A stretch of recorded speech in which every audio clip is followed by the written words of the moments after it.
All French soldiers and military must leave the African continent, and this also should apply to neo-colonial military bases, including the African Command Center of the USA. We don't want the army of America. We don't want the army of France here. We don't want the army of anyone. We want African army on African soil. The French continue to micromanage all the countries that were their colonies, except the recent liberated zones of Mali and Burkina Faso. Comrades, the French are brutal, to a point that post-colonialism, they still make certain African countries to pay colonial tax to France. The French are brutal because some of their former colonies, their reserve banks are still in France. They are not in control of their own economy, yet they claim to have an independence. We, as progressive Pan-Africanists, must fully associate with and support all revolutionary actions of fighters who are removing puppets of French imperialism from political office and power.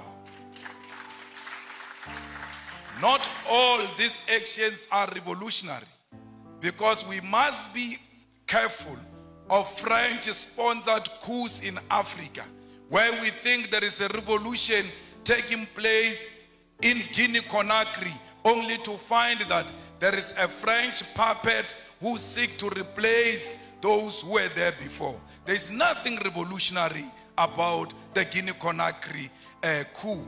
We ought to separate that there can never be a revolutionary coup that reinforces French imperialism on African soil.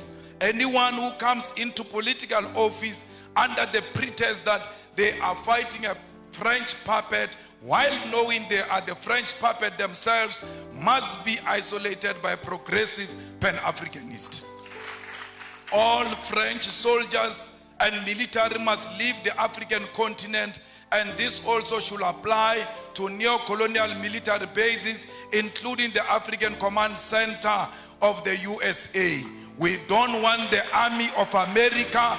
We don't want the army of France here. We don't want the army of anyone. We want African army on African soil. The Pan-Africanist Institute should therefore provide ideological, political, and technical weapons to all progressive forces of the African continent to fight against colonialism. There is a political trend that is being accepted by African heads of state and government, where one country convenes all 54 heads of African states and government. The United States of America, France, China, Russia, and United Kingdom convene all 54 heads of states and government for a meeting, and they all go following each other like Casey and Jojo as a heads of states to listen to one head of state, 51 of them. Sometimes they disrespect them to a point where they put all 54 heads of states of Africa in a school bus to go and listen to one head of state. What happened to these men? Because all of them, majority of them are men. What happened to these fathers who go and bow combined to one man? Even if he's Putin, why would they all follow each other and go and listen to one person? What happened to their dignity and their authority as leadership?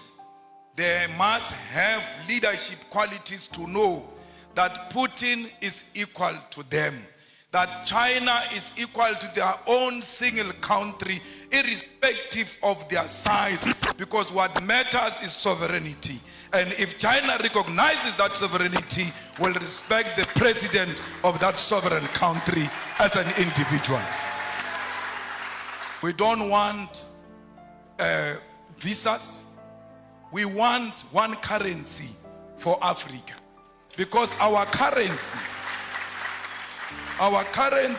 can be more powerful than the pound and the dollar combined. Because London has got the biggest storage of gold, yet they don't have a single smallest mine of gold. Their economy is based on our minerals. And if we safeguard our minerals and protect them and say out of these minerals, we are producing a currency that is going to compete internationally, we stand a good chance. We need African Central Bank. We need African Monetary Zone. We need African military combat, because these pockets of wars that are happening in Africa are not of our own making. They are sponsored wars so that those who continue to steal our resources can do so uninterrupted as we fight amongst ourselves. So we need a military, a common defense system, the African High Command that will ensure the stability and security of Africa. We equally need a binding African court to deal with dictators who only exist in Africa to feed their friends and families. Those people must be prosecuted the African way. Seko Tore and Emperor Haile Selassie prophetically said that the failure to unite the African continent will give rise to the neo-colonialism, and that African continent will perish. The revolutionary Pan-Africanist ideological and political diagnosis of the future was correct. The future is here. 50 years later, we know that we remain visitors in our own continent. We know that our resources benefit Euro-American than our own people. This is despite most African countries gaining independence from colonial rule since 1957. Massive, huge tracts of land, our mineral resources, our animals, our oceans are still owned and controlled by the colonial masters. There are no countries in the entire African continent that have gained full economic emancipation and independence. And this includes Ghana, which was the first to lead the road. Till to date, it can't claim that Africans in Ghana own the means of production.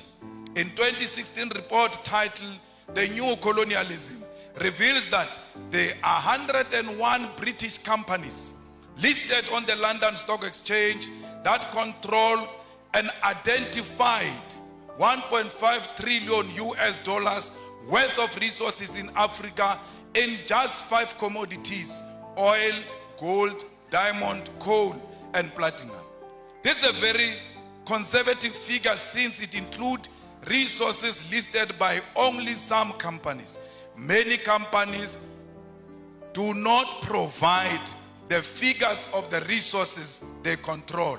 And majority of these companies that do not tell us what they control and what they own in Africa are found in DRC, because they are the ones who fuel the divisions in DRC. They are the ones who fuel the fight in DRC, and they are stealing the resources of DRC because they know there is no proper accountability for such resources. The War on Want report on neo-colonialism further illustrates that the fact that these 101 companies control and own the following key resources on our continent: 6.6 billion barrels of oil, currently worth 276 billion US dollars. They control 79.5 million ounces of gold, worth 119 billion US dollars. They control 699.3 million carats of diamonds, worth 134 billion of US dollars. 3.6 billion tons of coal, worth 216 billion US dollars. 287 million ounces of platinum, worth 305 billion US dollars. These are the numbers that reflect British neo-colonialism in the African continent. I've not spoken about what French companies are doing. The Portuguese continue to play a significant role in the economy of Mozambique and Angola. The French continue to micromanage all the countries that were their colonies, except the recent liberated zones of Mali and Burkina Faso. Our leaders like their colonizers more than us. That's why they always seek after anything that looks like colonizers. I don't know if you'll regret inviting me after this. But my problem is that I tell my truth as is. And I say it to authorities without fear or favor. We must teach our people that we are not beggars. When we ask for reparation, we are not asking for donation. We are asking for what was stolen from us to be returned so that we can prosper and become a better